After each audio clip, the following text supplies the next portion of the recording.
ವೀರಶೈವ ಲಿಂಗಾಯತ ಮಹಾಸಭಾ ಚುನಾವಣೆ ಹಾಸನ ತಾಲೂಕು ಅಧ್ಯಕ್ಷ ಸ್ಥಾನಕ್ಕೆ ಅವಿನಾಶ್ ಜಿಎಸ್ ಹಾಗೂ ನಿರ್ದೇಶಕ ಸ್ಥಾನಕ್ಕೆ ದರ್ಶನ್ ಮಲ್ನಾಡ್, ದಿಲೀಪ್ ಎಚ್ಕೆ, ಮನೋಜ್ ಎಚ್ಸಿ, ಶರತ್ ಭೂಷಣ್ ನಾಮಪತ್ರವನ್ನು ಸಲ್ಲಿಸಿದ್ದಾರೆ.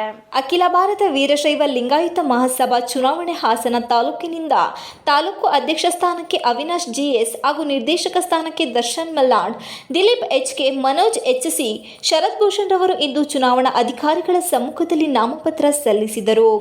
ಈ ಸಂದರ್ಭದಲ್ಲಿ ಸಮಾಜದ ಮುಖಂಡರಾದ ಎಸ್ಎನ್ ಈಶ್ವರಪ್ಪನವರು ಮಾತನಾಡಿ, ಸಮಾಜದ ಏಳಿಗೆಗೆ ಹಾಗೂ ಶ್ರೇಯಾಭಿವೃದ್ಧಿಗೆ ಕೆಲಸ ಮಾಡುವಂತ ಸೂಕ್ತ ಅಭ್ಯರ್ಥಿಗಳನ್ನು ಆಯ್ಕೆ ಮಾಡಬೇಕೆಂದು ಸಮಾಜದ ಬಂಧು ಬಾಂಧವರಲ್ಲಿ ಮನವಿ ಮಾಡಿದರು. ಈ ಸಂದರ್ಭದಲ್ಲಿ ಮಾಜಿ ಶಾಸಕರಾದ ಬಿಆರ್ ಗುರುದೇವ್, ಹೇಮಂತ್, ಶೋಭನ್ ಬಾಬು, ಮಾವನೂರು ಮೋಹನ್, ಧರ್ಮಣ್ಣ ಇತರರು ಇದ್ದರು.